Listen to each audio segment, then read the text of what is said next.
Her er 10 gode grunde til ikke at gå i parterapi.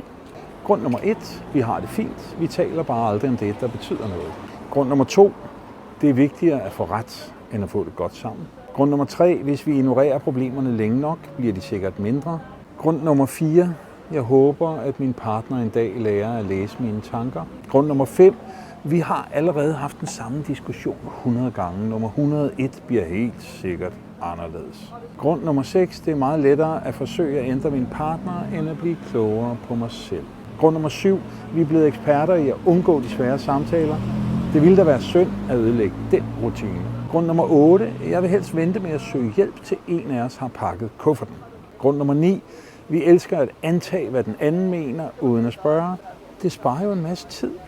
Grund nummer 10. Vi vil gerne have et tættere forhold. Vi har bare ikke lyst til at gøre noget anderledes. Det var 10 gode grunde til ikke at gå i parterapi.